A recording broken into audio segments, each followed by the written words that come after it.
Umurenge wa Rwabicuma uherereye mu karere ka Nyanza ugaragaramo amaterasi yaciwe mu rwego rwo guhingamo ibihingwa byatoranyijwe kugira ngo haboneke umusaruro mwinshi. Mu rwego rwo gufasha abatishoboye, abaturage bo muri uyu murenge bahuriye mu muganda wo guhingira bamwe mu bakecuru b'inshike barokotse Jenoside yakorewe Abatutsi nabo bafite imirima muri aya materasi. Bamwe muri aba bakecuru bavuga ko iyi nkunga izatuma nabo badasigara inyuma mu guhinga. Cyane ko itsinda ryacu rigizwe n'abantu b'abakecuru bashaje cyane, ariko bigaragara ko imbaraga zacu zari nkeya.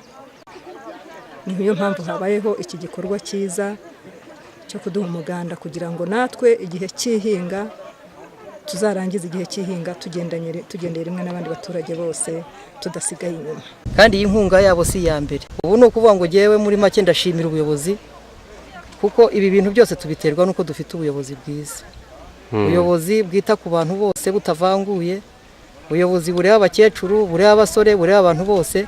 Aganira n'abaturage batuye umurenge wa Rwabicuma, umunyamabanga wa leta muri Minisiteri y'Ubuhinzi n'Ubworozi Tony Nsanganira avuga ko hagikenewe ubufatanye hagati y'abashoramari, abaturage n'abafatanyabikorwa mu kubyaza umusaruro aya materasi, kuko ngo aba yaranatwaye ingengo y'imari mu kuyatunganya. Harimo abashoramari batandukanye bagaragaje ko bishimiye aka gace kuba bahakorera bizinesi y'ubuhinzi. Biragaragara ko ahakoze atari henshi, kandi abaragiyemo amafaranga atari makeya mu kuhatunganya.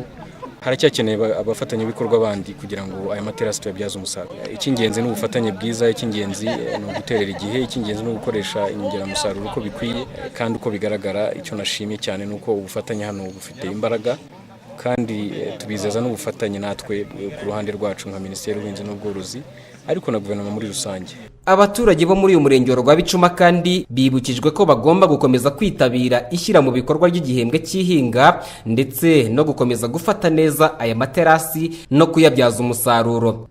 Camille Ndikumana, Televiziyo Rwanda mu karere ka Nyanza.